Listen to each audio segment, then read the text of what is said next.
Et on prend aujourd'hui le pouls de la campagne électorale à Jette, dans le nord-ouest de la région bruxelloise. C'est la séquence sur place.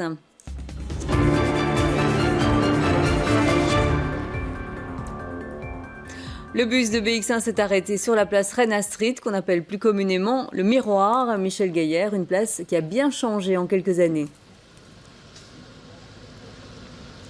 C'est peut-être la place la plus fraîchement rénovée de Bruxelles. On a d'ailleurs déjà été accosté par plusieurs riverains, des habitants du quartier qui nous donnent leur point de vue, ça leur plaît ou pas. Certains s'expriment aussi au micro de notre équipe web et leurs avis, leurs propositions seront relayées dans le débat des têtes de liste qui vous sera présenté tout à l'heure par Jean-Christophe Peuzès. Nous vous l'avez dit, on est là pour prendre le pouls et on est avec quelqu'un qui connaît bien la commune de Jette. Vodek, bonjour. Bonjour, bonjour. Vous êtes, comment on va vous présenter? Directeur d'un centre culturel, d'un bar artistique à Jette ici?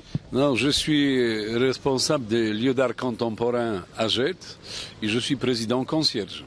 Alors, votre manière d'aborder l'art, c'est notamment de faire de grandes affiches avec des galeries de portraits en ce moment de candidats, parfois avec des animaux. C'est de l'art moderne ou contemporain, comment vous le définissez? En fait, on a fait un projet sociologique dans les parcs, dans lequel on a installé 6 positions de bâches de 20 mètres carrés, qui sont 20 mètres carrés belges, qui sont au bord de route, autoroute, qui font la publicité. Et nous, on fait la publicité pour une œuvre d'art. Et en fait, on fait ou via les expositions thématiques, ou via les fricassés, ou des expositions individuelles. Alors c'est assez massif, c'est imposant, c'est pas toujours facile avec les voisins, si j'ai bien compris.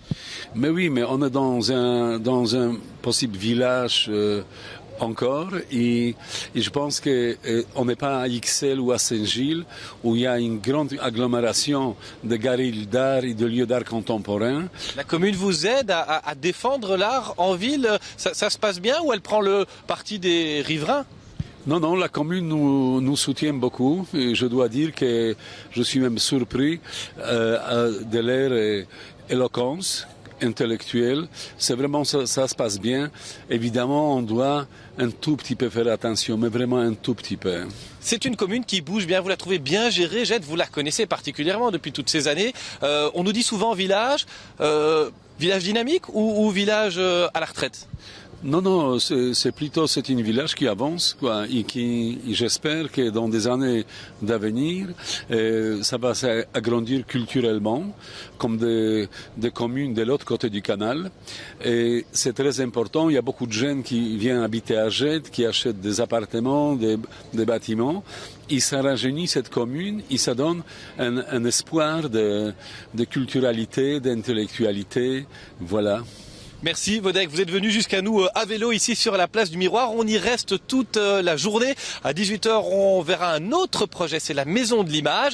On aura aussi quelques avis de citoyens qui sont déjà venus nous trouver. Il y en aura encore. Et puis vous pouvez venir évidemment vous exprimer et être relayé ce soir dans le débat des têtes de liste BX1 qui aujourd'hui s'intéresse à Jette.